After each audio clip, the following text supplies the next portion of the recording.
अपने सामने सबकी।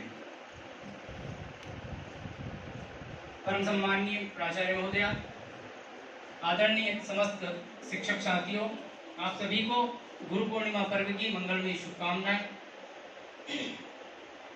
जैसा कि औपचारिकता निभाने के लिए मुझे अवसर दिया गया है कि आज गुरु पूर्णिमा के पर्व पर गुरु की महत्ता एवं गुरु के ऊपर मुझे कुछ शब्द अपने व्यक्त करने, आप समस्त सम्माननीय गुरुजनों के सामने गुरु की महिमा का वर्णन करना दीपक को उजाला दिखाने के बराबर है। परंतु जो औपचारिकता निभानी है उसे मैं अपने कुछ अनुभवों के साथ आप लोगों के सामने प्रस्तुत करता हूँ।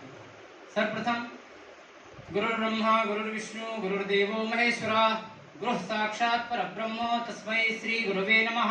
ये श्लोक हमने सभी ने सुना हुआ है, सभी को प्राय याद भी होगा। इसका एक सामान्य अर्थ आता है कि गुरु ही ब्रह्मा है, गुरु ही विष्णु है, गुरु ही महेश है। ऐसे गुरु के श्री चरणों में हम प्रणाम करते हैं। कल एक छोटा सा मैसेज आया था, उसे मैं पढ़ रहा था। फिर उसमें एक श्लोक के माध्यम से और कुछ भावार्थ निकल कर आया कि गुरु को ब्रह्मा, गुरु को विष्णु और गुरु को शिव कहा गया है।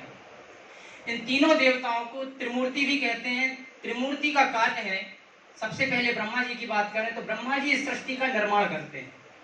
इसके बाद विष्णु जी का क्रम आता है, विष्णु जी इस सृष्टि की रक्षा करते हैं।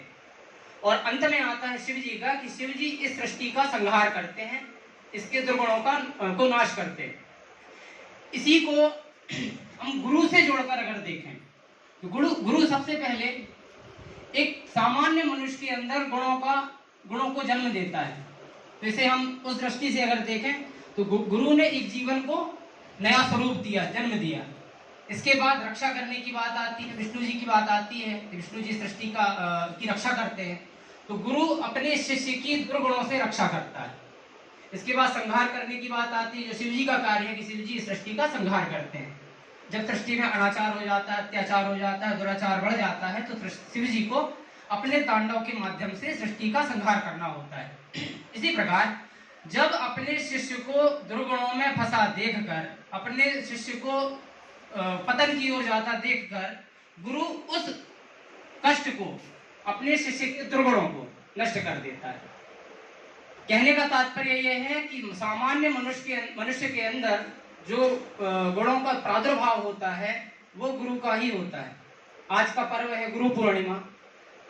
हम लोग कल से तैयारी कर रहे थे कि गुरु पूर्णिमा आ रही है, बच्चों को भी बताया, आप सभी शिक्षकों को भी सूचना दी गई कि कल गुरु पूर्णिमा का एक सांकेतिक आयोजन करना है। अब गुरु पूर्णिमा की बात करें तो गुरु पूर्णिमा एक शब्द है, गुरु पूर्णिमा। इसे अगर हम सामान्य भाषा में देखें, इस वाक्य के ऊपर हम प्रकाश डालें, गुरु धन पूर्ण धन मां, गुरु धन पूर्ण धन मां, 3 शब्दों से बना हुआ है। गुरु पूर्ण मां, गुरु सबसे पहले मां ही एक पूर्ण गुरु है। हमारी जो जन्मदात्री है सबसे पहले वो हमारी गुरु है। तो कहने का तात्पर्य है कि मां ही सबसे पहली पूर्ण गुरु है, और अंत में अगर जाए तो गुरु ही पूर्ण मां है। आज एक छोटा सा संयोग है, हम लोगों को यह अवसर मिला है कि आप समस्त गुरुजनों के बीच हम लोग आप लोगों का सम्मान कर रहे हैं। कार्यक्रम की सांकेतिक है, समय को ज्यादा व्यर्थ न करते हुए आप सभी को पुनः एक बार गुरु पूर्णिमा की मंगलमयी शुभकामनाएं। धन्यवाद।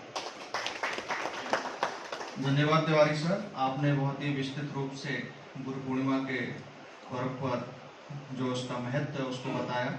अब मैं कार्यक्रम की इसी कड़ी में आदरणीय प्राचार्य महोदय मैम से अनुरोध करूंगा कि वो श्रीफल और पेन के माध्यम से हमारे शिक्षक साथियों का एक एक स्वागत करें। इसी क्रम में मैं सर्वप्रथम वरिष्ठ शिक्षक श्री शंकर रहेजा जी से को आमंत्रित करता हूँ।